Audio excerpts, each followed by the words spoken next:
¿Cuántos saben que a medida que pasan los años la vida se complica más? Y cada vez se le añaden más variables. Y yo estaba pensando, ¿cómo yo le muestro a la gente que la vida se va complicando? Y yo dije, un malabarista. Y más pelotas, y más pines esos de bolo, y más alto, cada vez más complicado. Y la vida, te casas. Ayer casamos a la hija de Willy y de Gina, ¿verdad? Y yo les decía que guardaran su amistad, que invirtieran en su amistad, porque la vida se complica. Le dije, cuando lleguen, ¿cuántos saben que la vida se complica con los hijos? Levantemos las manos al Señor, es justo y necesario. Cuando yo me iba a casar me dijeron, tu vida va a cambiar totalmente cuando te cases. Pero cuando llegó Alejandra, todo cambió. Y cada vez la vida se complica, se hace más compleja, se le añaden más variables. ¿Y qué sucede? Que cada vez tenemos menos tiempo y energía disponible para lo que realmente es valioso. Y es como si dijéramos, no sé cuántos aquí han dicho, necesito días de 30 horas. ¿Alguien aquí ha dicho, necesito días de 30 horas? Pues sabes tú que eso era lo que le estaba sucediendo a Jesús. En el versículo que leímos dice que Jesús se hacía más famoso. Y como se hacía más famoso y la gente escuchaba de él, ¿qué pasa? Que más gente lo buscaba. Entonces se le añadían más variables. El Jesús que nadie conocía, que me imagino que tenía tiempo para estar con sus discípulos, descansaba, estaba orando con su padre. Resulta que de pronto lo empiezan a buscar y cada vez estaba más ocupado porque más gente requería de él. Y quiero que note que este pasaje dice que Jesús se hacía cada vez más famoso y mucha gente iba para oírlo y para que lo sanara de sus enfermedades, pero él con frecuencia se apartaba a lugares solitarios para orar. Pero él es muy significativo porque está hablando de un Jesús que intencionalmente se resiste a permitir que la complejidad de la vida afecte lo más valioso, su conexión con su Padre. O sea, no importa cuán complejo se le estaba volviendo el ministerio al Señor. Dice que frecuentemente se apartaba solitario, a lugares solitarios para orar. Esa palabra, pero él significa a pesar en el original. Significa a pesar, o sea, a pesar de las demandas y responsabilidades de la vida, se apartaba. Y la palabra apartaba significa se escabullía. Literalmente significa. Escabullía significa que secretamente, cuando la gente estaba medio distraída, tú sabes, el tipo se escapaba. Cuando nadie, ni los discípulos lo veían, y se escapaba porque parece que si no lo hacía de esa manera no lo dejaban que se fuera. Yo sé lo que es eso, un poquito. Por eso es que hay pastores que tienen una puerta atrás. ¿Te han visto los pastores que aparecen mágicamente en medio de la experiencia? Que tú no los ves. Parece como un hueco de pronto, y el tipo aparece. Tú dices, wow, mejor dicho, pues, ni Guns N' Roses. Tú sabes. Y después que termina, el tipo hace humo, puff, y se lo chupa el suelo. Y a veces no es que se sienta muy importante, a veces que no lo dejan salir. Ese es el momento que llega todo el mundo. No es lo mismo decir eso con una iglesia de 200, 300 personas que con una iglesia de 5,000, porque ya yo estuve ahí. Y a veces yo salía 2 y 3 horas después. La gente ahí tan lindo, el pastor atiende a todo el mundo. Y yo llegaba a mi casa así, tú sabes que ya no, con un hambre, con el estómago pegado a la espalda. Y Jesús estaba todo el tiempo ministrando y él se tenía que escabullir. Se resistía a las demandas de la gente y del ministerio. No permitía que eso le robara su conexión con su Padre. Mira cómo dice este pasaje. Dice, Marcos 1:35 dice, a la mañana siguiente, todavía de madrugada, digo conmigo de madrugada. Los que les cuesta madrugar, levanten las manos al Señor, pecadores. Perdón, bájala. Okay. Dice, Jesús se levantó y se fue a un lugar solitario a orar. Yo quiero que veamos este versículo en su contexto, porque este versículo sucede un domingo, como si fuera el día de hoy. Y la Biblia, ¿cómo sabemos que es domingo? Porque la Biblia dice lo que pasó el día anterior. Y la Biblia dice que el día anterior era el Shabbat, era el sábado y era la segunda parte del Shabbat. El Shabbat judío comienza el viernes a las 6 de la tarde y dura hasta el sábado a las 6 de la tarde. Y la Biblia narra justamente lo que pasó el día anterior y dice que Jesús en la mañana del sábado se fue a la sinagoga. Y la sinagoga comenzaba relativamente temprano y la reunión en la sinagoga dura entre unas 3, 4, 5 horas. Y Jesús estuvo ahí en la sinagoga durante toda la experiencia de la sinagoga. Y dice que además eso sanó un endemoniado. O sea, no solamente fue como ustedes, sino que el man estuvo ahí luchando con las cosas espirituales. Y dice que cuando sale de la sinagoga, probablemente un poquito pasado el mediodía, dice que se fue caminando hasta la casa de Pedro, donde hizo un acto maravilloso que habla de la gracia, el amor incondicional del Padre. Sanó a la suegra de Pedro. Y ahí tú te das cuenta que Dios no hace acepción de personas. Tan bello el maestro. No sé si Pedro estaba contento o estaba molesto con el milagro. La Biblia no dice, tal vez porque no debe, pero dice que sanó a la suegra de Pedro. Y después que sana a la suegra de Pedro, miren lo que dice. O sea, toda la mañana, mediodía en la sinagoga, camina hasta donde Pedro, comparten con Pedro, sana a la suegra de Pedro. Y entonces en Marcos 1:32 de ese mismo día, en la tarde noche, dice: al atardecer, cuando ya se ponía el sol, le llevaron a Jesús todos los enfermos y endemoniados. No unos cuantos, todos. Dice, de manera, oye esto, que la ciudad entera estaba agolpada a la puerta. Entonces imagínate este hombre que ha pasado todo el día en la sinagoga, liberando endemoniados, sanando suegra, y llega la tarde noche y la ciudad entera se le viene y se la agolpa a la puerta de la casa, imagino, de Pedro. Y le traen todos los endemoniados, los enfermos, y el man sanando, el man ministrando, hablando, imponiendo manos. Dice que la ciudad entera estaba ahí. O sea, yo estoy seguro que el maestro tuvo que haber terminado como a medianoche, 1 de la mañana. Porque lo he visto. Yo he visto, no a la ciudad entera, pero hemos tenido a veces experiencias cuando estamos en la otra iglesia, donde cuando la gente hacíamos reuniones especialmente para orar por los enfermos y eso, quiero decirte, salíamos tardísimo, no porque nosotros nos demoramos, sino porque teníamos una convicción que no nos podíamos ir hasta orar por el último. Porque yo me sentía extraño orando por algunas personas y no por todos. Yo me quedaba hasta el final. Bueno, Jesús tuvo que haber terminado tardísimo, agotadísimo, y dice que a la mañana siguiente, en la madrugada, fue que salió a orar. Probablemente durmió 2, 3 horas. 4 horas, después de un día terrible, digo terriblemente bueno, pero terriblemente agotador. ¿Por qué Jesús hacía el esfuerzo de orar a pesar del cansancio? De tanto cansancio. Jesús sabía que mantenerse conectado con Dios Padre es vital. Di conmigo, vital. ¿Qué significa vital? De vida o muerte. Tremendo. O sea, lo que Jesús está diciendo es: mi vitalidad, la vida que yo utilizo para vivir, para hablar, para conectar con la gente, para servir, viene de mi conexión con mi Padre. Entonces yo no me puedo engañar a mí mismo y creer que puedo seguir dando vida si no estoy recibiendo vida. ¿Y cuántos saben que la humanidad hoy en día desgasta? ¿Cuántos saben que estamos viviendo unos tiempos de mucho afán, mucho trabajo? Hay gente que tiene 2 y 3 trabajos. Estamos en medio de una recesión económica, porque lo estamos. Tú tienes que seguir pagando las mismas deudas, tienes que trabajar más.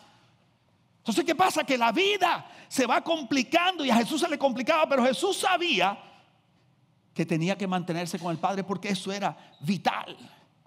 Por eso él oraba. Di conmigo, orar. Quiero decirte algo, Iglesia de Miami: la oración conecta nuestra alma con Dios. Sí, la oración conecta tu alma. Hemos aprendido aquí que somos espíritu, alma y cuerpo. Somos seres integrales. Nuestro espíritu está permanentemente conectado al Padre. Si tú eres una persona nacida de nuevo, el Espíritu Santo vive dentro tuyo. Tú estás conectado. Tú no tienes que conectarte con un Padre que está en el cielo. Dios vive adentro de ti. No hay manera que no estés conectado espiritualmente con el Padre. Pero sí puede ser que, a pesar de estar conectado en tu espíritu con Dios, tu mente esté desconectada de tu mismo ser espiritual y de la vida espiritual que vive dentro de ti. Porque la mente está batallando permanentemente entre inclinarse a las cosas espirituales, o inclinarse a las cosas carnales, o inclinarse a las cosas normales, humanas, materiales, de las cuales todos somos parte. Entonces siempre estamos en ese tirijala entre algunas fuerzas, tensiones que nos están tratando de alar hacia su propósito. Y entre más se complica la vida, más te ala la vida diaria, más te ala el trabajo, más te ala las responsabilidades, más te ala las deudas. Y si eres los que tienes 5 o 6 tarjetas de crédito, si tú eres eso que cuando le llega una tarjeta y te dice usted ha sido aprobado para $1,000, y vas donde tu esposo y dice, mi amor, tenemos $1,000. No, tú no tienes nada. Te acaban de mandar una trampa. Y la maximizas la tarjeta. No, yo viviendo de las tarjetas. Y resulta que después te toma 20, 25 años pagar $1,000 y terminas pagando $10,000. Y cada vez más esclavizado a todo aquello que te preocupa, que te añade ansiedad, que te añade tensión. Y entonces cada vez sientes que tienes menos tiempo para invertir en las cosas espirituales, que es lo más importante porque es vital. Entonces cuando tú entiendes lo que la oración es y entiendes que la oración permite que además de estar conectado espiritualmente con Dios, tu mente, donde tomas las decisiones, donde evalúas la vida, donde está tu cosmovisión, lo que piensas de la familia, lo que piensas del matrimonio, donde se te ocurre la buena idea de matar a uno de tus hijos. Cuando tú dices, ¡ah! Cuando ya no aguantas, cuando quieres insultar a alguien, cuando estás con la mecha corta, ¿qué es lo que pasa? Que tu mente en ese momento no está conectada a las cosas espirituales, sino que está abrumada por todo el peso de la vida. Dios no nos creó para soportar el peso de la vida. Ningún ser humano puede soportar el peso de la vida. La única manera que podemos soportar el peso de la vida es conectados con Dios. Por eso Jesús dice, el que esté trabajado y cansado, cargado, ven a mí, ven, conéctate. Mi yugo es fácil, mi carga es ligera. O sea, lo que yo te voy a poner encima, tú lo puedes aguantar porque es deleitoso. Pero dame todas esas cargas. Pero nosotros creemos que podemos ir por la vida cargando todo. Hasta que nos reventamos. Hasta que nos divorciamos. Pastor, pero yo no estoy divorciado, yo llevo 30 años. Sí, pero hay gente que lleva divorciada 30 años bajo el mismo techo. Pero tú te jactas, no, mira, aquí estamos en el pacto matrimonial, pero no se pueden ni ver, ni se tocan. O sea, son hermanitos en el Señor. Sí, porque la Biblia dice, deleítate en la mujer de tu juventud. Deleítate en la persona que Dios puso. Tú sabes lo sabroso que es pasar la vida y pasar los años que tú todavía disfrutas a tu cónyuge. O sea, la estabilidad de tu vida, la integralidad de tu vida depende de que tu mente esté conectada con Dios, inclinada a las cosas espirituales. Y tu mente se conecta con Dios cuando tú eres una persona de oración. Lo que pasa es que en la iglesia creemos que orar solo es interceder, y yo te pido y te reprendo y ato. Y hay gente que pasa tanto tiempo peleando con demonios que no conecta con Dios. Interceder en guerra espiritual y no orar para conectar con Dios es lo mismo que pasarte la vida trabajando y no apartar tiempo para estar con tu familia. Puedes llegar de noche y decir, hice lo que me tocaba, y haber dejado de lado lo más importante. Y nos hace creer que somos más espirituales por eso. Es muy importante orar. Jesús sabía que la oración es, digo conmigo, vital. Mira cómo dice, yo puse aquí la oración, pero digo conmigo, oración con entendimiento. Sí, porque en la iglesia tenemos este concepto místico de la oración y yo entiendo las cosas del Espíritu Santo y las lenguas y todo eso. No, yo no estoy hablando de eso, yo estoy hablando de conectar con tu Padre. Y cuando yo hablo con mis hijos, yo no le hablo en lenguas raras. Porque yo lo que quiero es un de corazón a corazón con mis hijos. Y ese no es el espacio para eso. No, porque la Biblia dice que el Espíritu intercede por nosotros con gemidos indecibles. Pero eso es una intercesión, eso no es conexión, eso es diferente.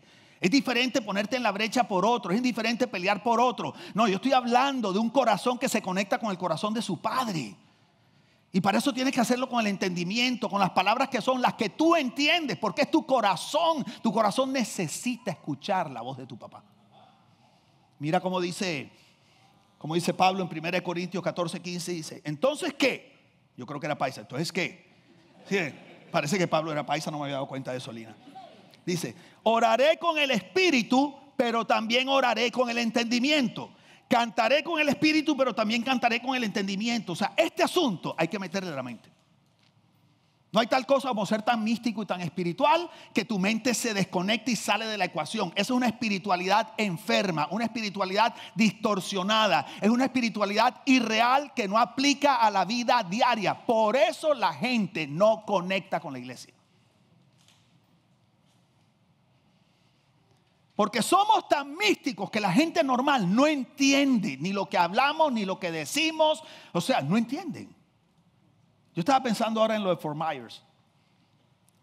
Y cada vez que uno va a ayudar personas, lo importante que es tú ponerte al nivel de las personas que tú vas a ir a ayudar. Porque a veces creemos que es entregarles agua o medicinas. Y muchas veces lo más importante que ellos necesitan es alguien que los escuche. Alguien que les hable, que les dé una palabra de aliento. Pero eso se hace con el entendimiento. Yo no puedo llegar ahí rasándola y pensar que Dios va a hacer algo en la vida de esa persona. Porque Jesús no le hablaba así a la gente. Jesús le hablaba a la gente normal. Jesús ni siquiera usó el idioma del cielo, ni usó el idioma de nacimiento. Usó el idioma de las personas. Porque la gracia, el propósito de Jesús era conectar, no asustar, no impresionar espiritualmente, es conectar. Y la oración es tu conecte con Dios. Y por eso tiene que ser con palabras normales. ¿Cómo oras? Yo le oro a Dios como estoy hablando con mi esposa. Como hablar con mi papá. Y yo voy, Señor, te doy, qué lindo este día, Padre. Entonces yo trato de escaparme de todos los paradigmas religiosos para intentar tener una conexión genuina. Porque yo no llego todos los días donde Jessy le digo, oh amada sierva de Dios, esposa preciosa que el Señor me regaló. He aquí tu amado que ha trabajado todo el día para proveer. Venid, muchachos, venid y adoremos. Venid a la mesa donde hay pan y vino. Cantemos al Rey de la Gloria. Yo imagino a Dani y a Anía mirando. Hasta los perros mirándose. Sí ves, pero en ese momento yo me siento espiritual. Pero eso no es espiritual.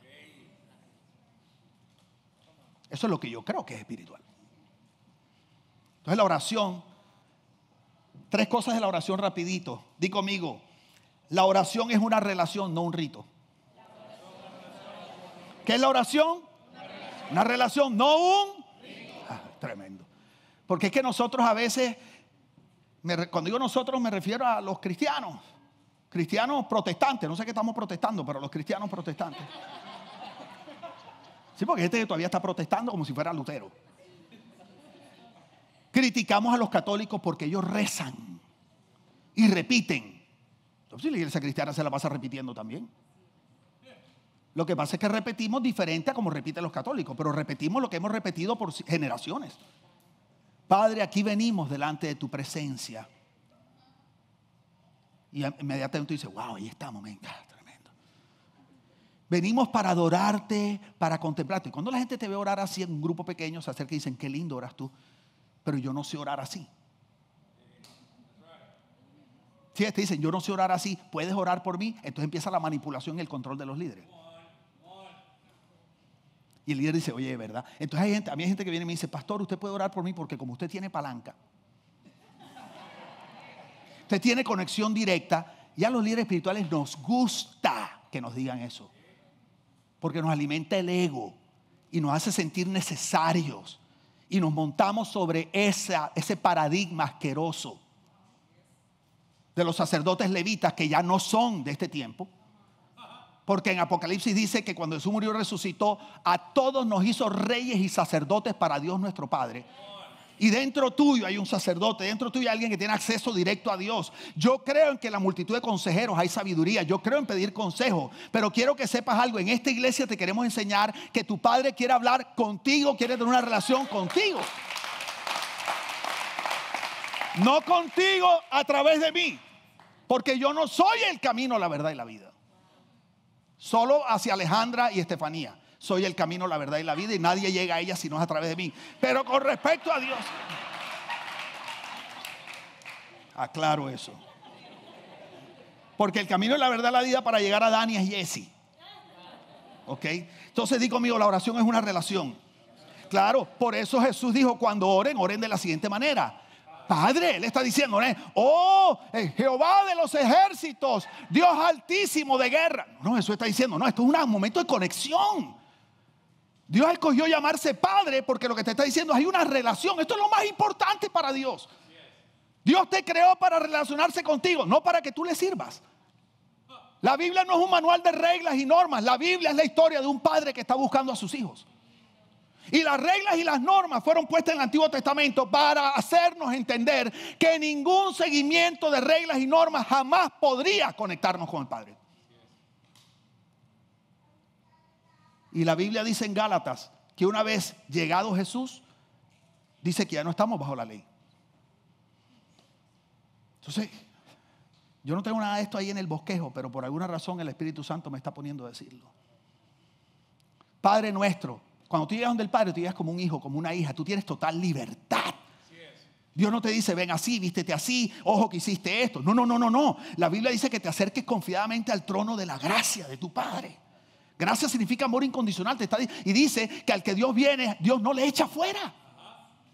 Si Dios te encontró y nos encontró muertos en delitos y pecados, ¿cuánto más que eres su hijo o su hija no te va a abrazar y te va a recibir? Pero el enemigo y la religión te quieren hacer creer que cuando tú te portas mal o tomas malas decisiones o tienes un hábito destructivo, cometes un pecado, que tienes que salir huyendo de Dios porque no mereces estar ahí. Resulta que el mejor lugar que debes estar en ese momento es en los brazos de Dios. ¿Qué mejor lugar para restaurarte de un momento difícil de tu vida que en los brazos de tu Padre? Digo conmigo, la oración es una relación. No un rito. Otra cosita. La oración es un diálogo, no un monólogo. ¿Qué es la oración? Un diálogo, no un monólogo. Aquellos que hablamos mucho sabemos lo que es un monólogo. Lina, dime tú. Hemos aprendido, ¿verdad? Pero dominamos la conversación. Es una cosa tremenda. Desde que yo era peladito, yo era el centro de todas las conversaciones. Y yo no escuchaba para aprender, escuchaba para responder. Entonces tú estabas hablando y yo estaba aquí engatillado. Primero, porque me encanta hablar. Y segundo, porque mi ego no quería que la gente pensara que sabía más que yo. Y si me venías con cosas espirituales, tú me estabas hablando y yo por dentro decía, deja que te tire la serie de tal cosa. Y deja tú, a ver lo que Dios me reveló. Y cuando tú terminabas, te fregaste. 2 horas escuchando lo que yo te iba a decir. Y así era con los chistes, así era en la rumba, así en todos lados. Entonces llegamos a Dios igual. Primero porque no entendemos que es una relación, creemos que es un rito. Entonces creemos que es un monólogo, que es una obligación llegar todos los días. Padre, yo te pido, desde el catolicismo venimos con el rosario, venimos con el asunto, todo es repetir, como si eso nos acumulara puntos delante de Dios. Y eso es antirrelación. Esto es tremendo porque ustedes saben que dicen los psicólogos que los hombres necesitan hablar más o menos unas 10,000 palabras al día. Y las mujeres creo que son 25,000 palabras al día. De verdad. Entonces el hombre sale a trabajar y tal. Y entonces el hombre habla con sus amigos. Porque ahí que hablamos. No, sí, ay, ¿qué más? No, que se es un berraco y tal. Sí, y te acabas las 10,000. Todo el día te los acabas. Y cuando llegas a la casa te espera tu mujer con 25,000 palabras que necesita.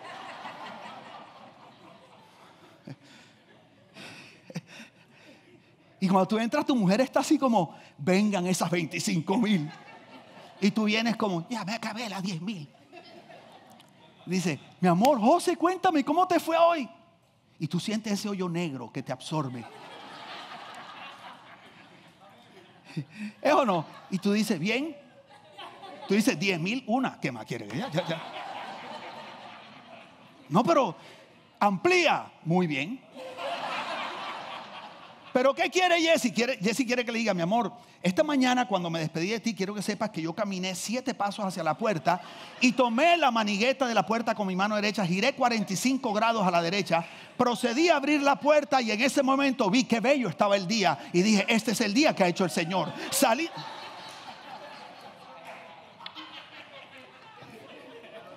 Hombre, ¿sí o no? Cuando predique Jessy, ella dirá otra cosa. Ese día las mujeres dirán, amén. Y entonces, ¿qué pasa? Que a veces creemos que con Dios es así y llegamos con la pedidera. O sea, Dios no tiene problema que le pidas. El problema de Dios no es que le pidas. Él es un buen padre. El problema de Dios es que no le dejes hablarte. No porque le dé rabia, sino porque Dios quiere hablarte. Y es como esa mujer que quiere hablar. Y Dios quiere hablar. Dios quiere escuchar tu corazón. Aunque te parezca mentira, Dios quiere hablarte. Lo que pasa es que lo vemos tan místico que nos parece mentira que el creador del cielo y la tierra nos quiere hablar. Entonces es un diálogo. Ah, José, ¿cómo haces tú? Cuando yo voy a orar, canto un ratico. Yo no canto un ratico para que Dios me deje entrar. No, porque entrar por sus puertas con acción de gracias, por sus atrios con alabanza. En Cristo dice que somos aceptos. Yo no necesito cantar ni dar gracias para entrar a donde está Dios. Ahora, Dios gusta que yo le cante. Y Dios anhela corazones agradecidos. Pero Dios no tiene un peaje. Gracias, Señor. ¡Cling! Adelante, por favor. Entra por sus puertas con acción de gracias. ¿Saben por qué yo adoro? Porque cuando yo adoro, yo me conecto con Dios. Me sintonizo con esa onda espiritual. Mi mente, cuando yo adoro, mi mente entra en el río de las cosas espirituales y me es más fácil ver lo que no veo, escuchar lo que no escucho, porque mi mente está acostumbrada desde que nací a vivir en un mundo natural y a escuchar y entender lo que dicen los sentidos naturales: oído, gusto, olfato, tacto y me falta uno. Y vista. Pero cuando tú empiezas a hacer ejercicios espirituales, tu mente empieza a desconectarse de lo natural y empieza a tomar conciencia de lo espiritual. Entonces a mí me conviene sintonizarme. Es como el radio, que lo pongo en la frecuencia correcta. Pero en el momento que después que yo hago eso, yo empiezo a hablar con Dios normal. Padre, gracias. Señor, estoy agotado. Te confieso que hoy no quería estar aquí. Hoy no quería, ayer no sé ni cómo, pero yo sé que tú me amas, que me conviene. Y ahí desahogo el corazón y después, y yo guardo silencio y le digo: Padre, necesito escuchar tu voz. Yo quiero decirte algo. El día que tú escuches la voz de Dios, tú jamás serás igual. Cuando tú escuches a Dios, no a Dios a través de tu pastor, no a Dios a través de tu líder, que Dios te diga: yo te amo, aquí estoy contigo, mira, esto es lo que tengo para ti. Y empieces a aprender a mantener ese diálogo, jamás verás la vida igual. La oración es un diálogo, no es un monólogo. Y por último, la oración es privada, no pública. Dime conmigo, la oración es privada. Mira cómo dice Jesús en Mateo 6:6. Dice: pero tú, cuando ores, apártate a solas, cierra la puerta detrás de ti y ora a tu Padre en privado. Dice: pues que tu Padre te recompensará en público. O sea, la oración no es un show. ¿Sí ves? No es la oración que hacían los fariseos al frente de todo el mundo para ser vistos. Les voy a decir algo fuerte.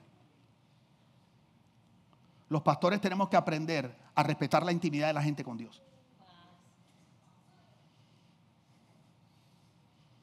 Voy a decir algo que esto voy a dejar con una pepa de aguacate atravesada en la garganta. El ministerio de Juan el Bautista era anunciar a Jesús. La idea era que Juan el Bautista, dice, el que preparaba el camino para que cuando Jesús viniera, la gente siguiera a Jesús. O sea, él estaba anunciando a Jesús para que la gente identificara a Jesús y se fuera con Jesús. Y eso empezó a suceder. Juan lo hizo bien. Y Juan empezó a anunciar, y resulta que cuando Jesús vino, muchos de los discípulos de Juan se empezaron a ir con Jesús. Pero eso era el propósito de Dios, porque el Mesías es Jesús, no Juan. Y los discípulos de Juan se empezaron a molestar porque se les estaba acabando el negocio. La iglesia se les empezó a bajar. Los miembros se le iban con Jesús. ¿Qué problema? Que me gusta más que estén conmigo que con Dios. Iván, Juan, se te están yendo la gente. Ese que tú anunciaste está bautizando más gente que tú. Y Juan dice: espérate, algo está pasando aquí. Y le dice: quiero decirle algo, yo no soy el novio. Porque la iglesia es la novia de Jesús. Jesús es el novio. Dice: yo no soy el novio, ojo. Dice: yo soy el amigo del novio. Ni siquiera es el amigo de la novia. Dice: yo soy el amigo del novio. ¿Qué está diciendo?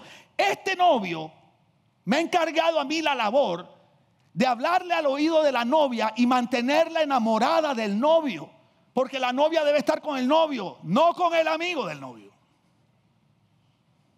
Y ahí Juan dice el famoso versículo, me conviene menguar para que él crezca. Juan dijo, espérate, parece que están tan impresionados con lo que estoy haciendo que ya no están viendo a Jesús, se están enamorando más de mí. Y quiero decirte algo, iglesia, y yo no sé quién va a escuchar esto online, pero los pastores, en vez de ser el amigo del novio, que enamora a la novia del novio, porque el novio no está aquí, y el novio nos encargó a la novia, a los amigos del novio, y nuestra labor es mantenerla enamorada y decir, el novio te ama, ella va a volver por ti, tu corazón le pertenece al novio. Lo que hemos hecho es seducir a la novia, y hemos enamorado a la novia más de nosotros que de Jesús.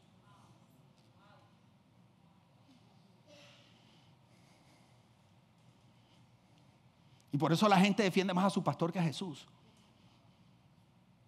Y por eso defiende más doctrinas institucionales que la misma Biblia. Está fuerte esa. Ese es un libro que estoy escribiendo. Llevo 10 años escribiéndolo. De verdad. Todavía no he sentido que Dios me ha dicho. El libro se llama No toquen a mi novia. Y el subtítulo dice El adulterio de los líderes espirituales con la iglesia de Cristo. Y por eso cuando el pastor cae o pasa algo, la iglesia se desmiembra. Porque la iglesia no está anclada en Jesús y en una relación con Cristo, sino con su pastor. Y cuando el pastor desaparece, todas las ovejas se dispersan y quedan resentidas con Dios y no saben qué pasó.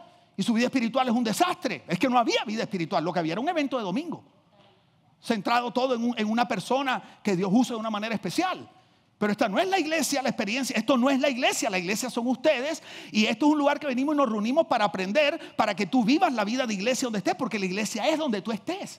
Entonces, si tu vida espiritual depende de esto y tú no tienes oración, tú no conoces el corazón de Dios, tú verás esto como una gasolinera que se te está acabando la gasolina en la semana y tú vienes aquí para que el pastor te llene el tanque, pero porque ya no tienes para vivir. Pero uno no viene aquí a ser llenado, que te llene el tanque. En tu relación diaria, tu comunicación, tu conexión con Dios, tú deberías tener tu tanque lleno todos los días y venir aquí de lo que sobra de tu tanque a darle a Dios.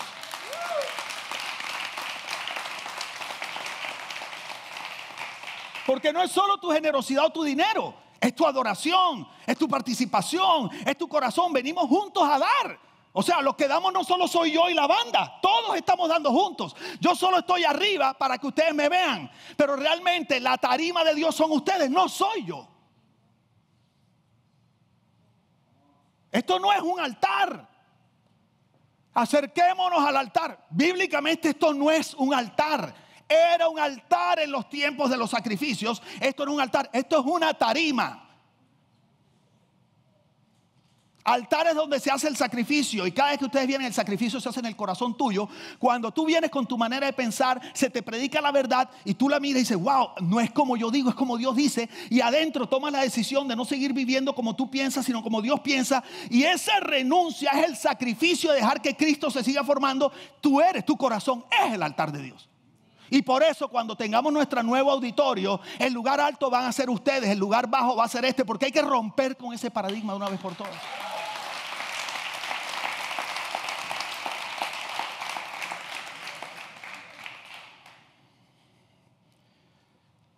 La oración es vital. Permite que tu corazón, tu mente, se conecte con las cosas espirituales, lo que veis dentro de ti.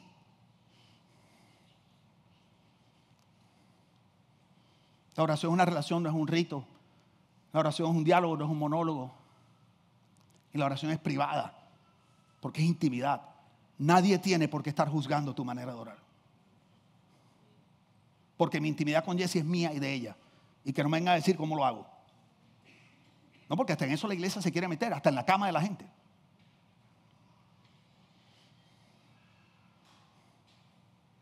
Qué silencio. Colócate de pie. Les quiero contar una historia. Todavía no se lleven esto. Les quiero contar una historia. Del lado de mi mamá tengo varios tíos. Bueno, un solo tío, varias tías, porque eran. Pero mi mamá tiene una hermana que se llama, le dicen Kate. Mi tía Kate. Y mi tía Kate, desde joven, adolescente, era lo que en Barranquilla llaman caletera. ¿Saben lo que es un caletero? Come libro, que le gustaba mucho estudiar. O sea, yo no le saqué eso a mi tía. Yo aprendí a comer libro por el deseo de aprender a conocer a Dios y servir. Pero no, chicos. Mi tía era súper estudiosa. Y un día, ella estudiaba en Canadá, en Quebec, en la provincia de Montreal, mi mamá y mi tía Kate.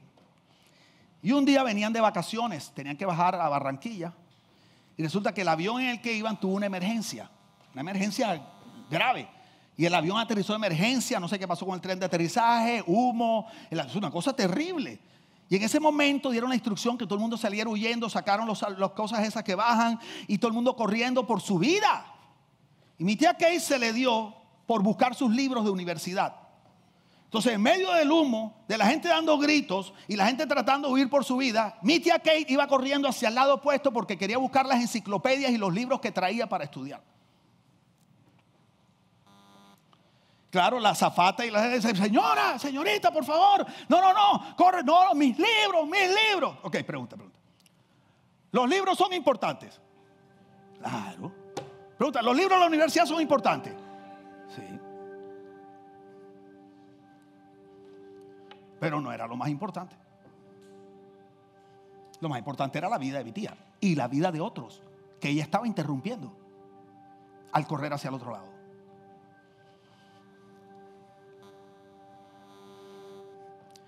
A veces estamos tan preocupados con las cosas importantes que descuidamos lo verdaderamente necesario. Si uno no están buscando libros, pero tienen 3 trabajos.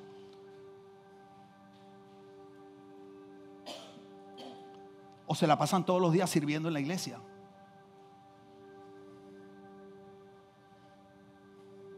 Mira cómo dice Lucas 10, 38 dice: Jesús y sus discípulos continuaron su viaje y entraron en un pueblo.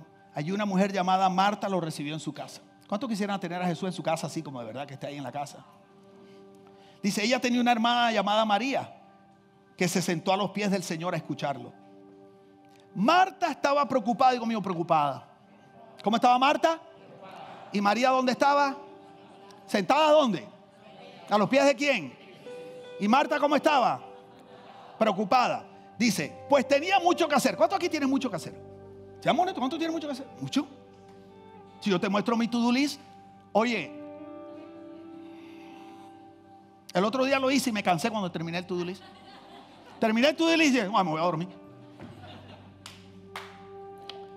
Entonces se acercó a Jesús, Marta, y le dijo, Marta, la que está cansada con muchas cosas que hacer, la hacedora. ¿Cuántos aquí son hacedores de verdad? ¿Cuántos dicen, yo tengo que estar haciendo algo todo el tiempo?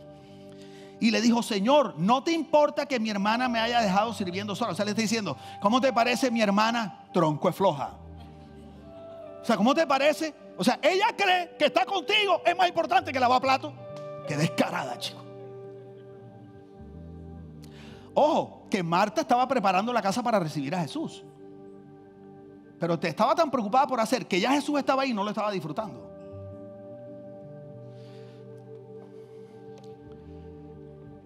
Dile que me ayude, o sea, sácala de tu presencia, que deje de hacer eso no es tan importante y que por favor me ayude para avanzar rápido aquí, los trastes.